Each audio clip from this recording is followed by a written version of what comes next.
دوستوں، ویسے تو رات کے وقت سنسان جنگلوں میں سفر کرنا ہمیشہ خطرے کا باعث ہوتا ہے، لیکن اس رات مجھے اندازہ ہوا کہ اصل خطرہ اندھیرے میں چھپے جانور نہیں، بلکہ وہ چیزیں ہوتی ہیں جو انسان کی شکل میں ہمارے سامنے آ جاتی ہیں۔ اس رات میں اپنی نئی نویلی بیوی کے ساتھ ایک خوشگوار سفر پر نکلا تھا۔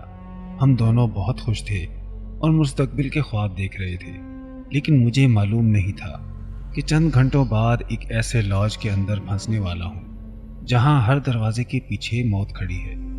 اور سب سے خوفناک بات یہ تھی کہ جس عورت کو میں اپنی بیوی سمجھ کر اپنے ساتھ لے کر اس لاج میں داخل ہوا تھا، وہ میری بیوی تھی ہی نہیں۔ یہ واقعہ تقریباً 4 سال پہلے کا ہے۔ میرا نام فہد ہے اور اس وقت میری شادی کو صرف 2 مہینے ہوئے تھے۔ میری بیوی زارا اور میں دونوں نے فیصلہ کیا تھا کہ کچھ دن کے لیے کہیں دور گھومنے جائیں تاکہ زندگی کی نئی شروعات کو یادگار بنایا جا سکے۔ اسی لیے ہم گاڑی میں شمالی علاقوں کی طرف نکل پڑے۔ ہم نے دن بھر سفر کیا اور جب رات ہوئی تو ہم ایک گھنے جنگل کے راستے سے گزر رہے تھے۔ سڑک بالکل سنسان تھی اور دور دور تک کوئی آبادی نظر نہیں آ رہی تھی۔ مسلسل ڈرائیو کرنے کی وجہ سے میں بہت تھک چکا تھا اور میری آنکھیں بار بار بند ہونے لگتی تھی۔ ایک لمحے کے لیے میری آنکھ لگ گئی اور گاڑی اچانک سڑک سے ہٹ کر درخت کی طرف مڑ گئی۔ زارا نے زور سے چیخ کر مجھے جگایا اور میں نے فوراً اسٹیئرنگ سنبھال لیا۔ گاڑی درخت سے ٹکرانے سے بال بال بچ گئی۔ میرے دل کی دھڑکن بہت تیز ہو گئی تھی۔ زارا نے مجھے دیکھ کر کہا کہ مجھے تھوڑی دیر آرام کر لینا چاہیے کیونکہ میں بہت تھک چکا تھا۔ میں نے ارد گرد دیکھا لیکن جنگل اتنا سنسان تھا کہ گاڑی میں رکنا محفوظ نہیں لگ رہا تھا۔ اسی دوران کچھ فاصلے پر ہمیں ایک پرانا سا بورڈ نظر آیا جس پر لکھا تھا کہ آگے ایک لاج ہے۔ ہم نے فیصلہ کیا کہ وہاں رات گزار لیتے ہیں۔ چند منٹ بعد ہم اس لاج کے سامنے پہنچ گئے۔ عمارت بہت پرانی لگ رہی تھی اور اس کے باہر کی لائٹس مدھم تھی۔ ماحول میں عجیب سی خاموشی تھی۔ پارکنگ میں چند گاڑیاں کھڑی تھی لیکن پھر بھی وہ جگہ غیر معمولی حد تک سنسان محسوس ہو رہی تھی۔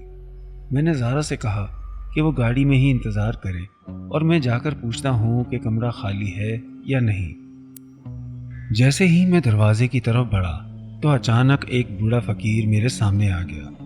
اس نے میرا بازو پکڑ لیا اور گھبرائی ہوئی آواز میں بولا کہ اندر مت جاؤ کیونکہ وہ تمہارا انتظار کر رہی ہے۔ میں حیران ہو گیا اور میں نے پوچھا کہ کون انتظار کر رہا ہے۔ اس نے اپنی آنکھیں پھیلا کر کہا کہ خونی دلہن اس لاج میں رہتی ہے اور جو بھی مرد یہاں آتا ہے وہ اسے مار دیتی ہے۔ اس کی بات سن کر میرے جسم میں سرد لہر دوڑ گئی۔ اتنے میں لاج کا چوکیدار وہاں آ گیا اور اس فقیر کو ڈانٹ کر بھگا دیا۔ اس نے مجھے بتایا کہ وہ آدمی پاگل ہے اور اس کی باتوں پر دھیان دینے کی ضرورت نہیں۔ میں اندر گیا تو ریسپشن پر ایک نوجوان لڑکا بیٹھا ہوا تھا۔ جب میں نے اس سے کمرے کے بارے میں پوچھا تو وہ کچھ لمحوں کے لیے مجھے دیکھتا رہا جیسے وہ کچھ کہنا چاہتا ہو۔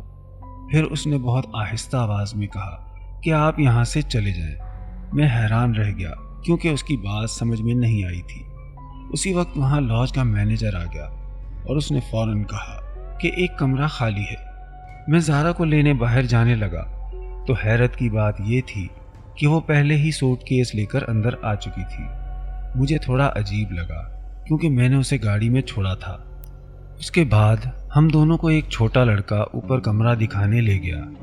راہداری میں ایک صفائی کرنے والا شخص فرش صاف کر رہا تھا۔ اس نے میری طرف دیکھا اور عجیب انداز میں مسکرایا۔ اس کے دانت سرخ تھے جیسے کسی نے خون پیا ہو۔ مجھے اس کی مسکراہٹ بالکل اچھی نہیں لگی۔ ہم کمرے میں داخل ہوئے تو زارا واش روم میں چلی گئی اور میں تھکا ہوا بستر پر لیٹ گیا۔ کچھ ہی لمحوں بعد مجھے کمرے میں کسی عورت کے رونے کی آواز سنائی دینے لگی۔ میں چونک کر اٹھ بیٹھا۔ وہ آواز بستر کے نیچے سے آ رہی تھی۔ میرے دل کی دھڑکن تیز ہو گئی۔ میں نے ہمت کر کے نیچے جھانکا تو وہاں ایک بڑا سرخ سوٹ کیس رکھا ہوا تھا اور اس کے اندر سے کسی عورت کے سسکنے کی آواز آ رہی تھی۔ میں نے سوچا شاید کسی نے واقعی کسی عورت کو سوٹ کیس میں قید کر رکھا ہو۔ دل میں خوف تھا لیکن پھر بھی میں نے ہمت کر کے سوٹ کیس باہر کھینچا۔ جیسے ہی میں نے اس کی زپ تھوڑی سی کھولی تو اچانک اندر سے ایک ٹھنڈا ہاتھ نکلا اور اس نے میرا گلا پکڑ لیا۔ میں گھبرا کر پیچھے ہٹ گیا۔ اگلے ہی لمحے سوٹ کیس پوری طرح کھل گیا اور ایک کٹا ہوا سر لڑک کر میرے قدموں کے پاس آ کر رک گیا۔ میں خوف سے چیخ اٹھا۔ سوٹ کیس کے اندر سے ایک دلہن کی سرخ جوڑے میں ملبوس بغیر سر والی لاش آہستہ آہستہ باہر نکلنے لگی۔ اس کے ہاتھ میری طرف بڑھ رہے تھے۔ میں گھبرا کر کمرے سے باہر بھاگ گیا اور باہر سے دروازہ بند کر دیا۔ راہداری میں وہی صفائی کرنے والا شخص کھڑا تھا جو عجیب انداز میں مسکرا رہا تھا۔ میں نے ہانپتے ہوئے اسے بتایا کہ کمرے کے اندر ایک سرکٹی دلہن ہے۔ وہ میری بات سن کر زور زور سے ہنسنے لگا، جیسے اسے میری بات پر یقین ہی نہ ہو۔ اسی لمحے کمرے کے اندر سے دروازہ پیٹنے کی آواز آئی اور ایک عورت کی آواز سنائی دی جو کہہ رہی تھی کہ دروازہ کھولو۔ وہ آواز زارا کی لگ رہی تھی۔ میں حیران رہ گیا کیونکہ میں نے تو اسے اندر بند نہیں کیا تھا۔ جب دروازہ کھولا تو واقعی زارا باہر آئی۔ اس نے مجھے عجیب نظروں سے دیکھا اور میں نے اسے ساری بات بتا دی۔ جب ہم دونوں دوبارہ کمرے کے اندر گئے تو وہاں نہ کوئی کٹا ہوا سر تھا اور نہ ہی کوئی لاش، صرف وہی خالی سوٹ کیس پڑا تھا۔ زارا ہنسنے لگی اور کہنے لگی کہ مجھے وہم ہو رہا ہے کیونکہ میں بہت تھکا ہوا ہوں۔ اسی دوران میرا موبائل فون بج اٹھا۔ میں نے کال اٹھائی تو دوسری طرف زارا کی آواز تھی جو کہہ رہی تھی کہ تم مجھے گاڑی میں چھوڑ کر کہاں چلے گئے ہو۔ یہ سن کر میرے ہاتھ کانپنے لگے۔ اگر زارا گاڑی میں تھی تو میرے سامنے کھڑی یہ عورت کون تھی؟ میں نے آہستہ آہستہ اس کی طرف دیکھا۔ وہ مسکرا رہی تھی۔ اگلے ہی لمحے اس کا چہرہ بدلنے لگا۔ اس کی آنکھیں سیاہ ہو گئیں اور اس کا جبڑا ٹوٹ کر نیچے لٹک گیا۔ اس کے سرخ کپڑے خون سے بھیگ گئے اور وہی سر کٹی دلہن میرے سامنے کھڑی تھی۔ اس نے جھک کر میرے کان کے قریب سرگوشی کی کہ وہ بہت عرصے سے پیاسی ہے۔ میں نے پوری طاقت سے اسے دھکا دیا اور دروازے کی طرف بھاگ گیا۔